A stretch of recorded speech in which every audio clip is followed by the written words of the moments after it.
৭০টি ম্যাচ হবার পর অবশেষে আইপিএল পেল নিজেদের সেরা 4 দল। প্লে অফ পর্বে লড়বেন তারা শিরোপার জন্য।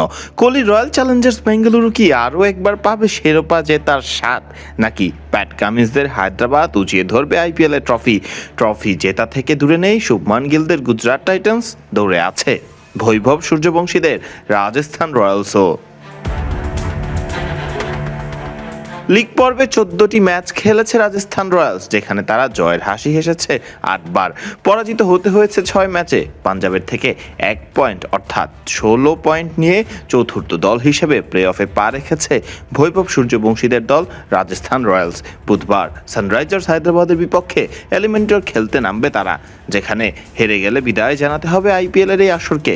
জিতে গেলে কোয়ালিফায়ার 2 পেরিয়ে যেতে হবে ফাইনালের মঞ্চে।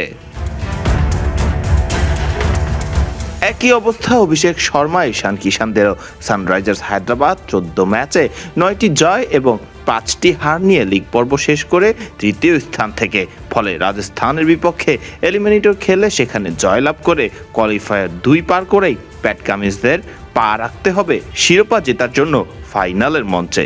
যদিও দলে আছে ট্রাভিস হেড, ঈশান কিষান এবং অভিষেক শর্মার মতো ব্যাটাররা, তবুও বেশ চাপে থাকবে কি সানরাইজার্স হায়দ্রাবাদ। বিরাট কোহলিরা লিগ পর্ব শেষ করেছেন টেবিলের 1 নম্বরে থেকে।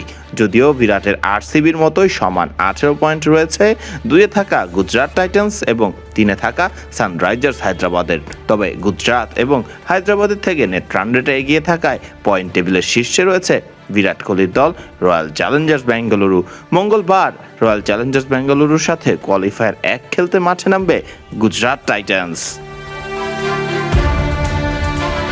আরসিবি গুজরাট মধ্যকার ম্যাচে হেরে যাওয়া দল আরও একটি সুযোগ পাবে ফাইনালে যাবার। মূলত পরাজিত দল কোয়ালিফায়ার 2-তে মাঠে নামবে সানরাইজার্স হায়দ্রাবাদ এবং রাজস্থান রয়্যালসের মধ্যকার ম্যাচের জয়ী দলের সাথে।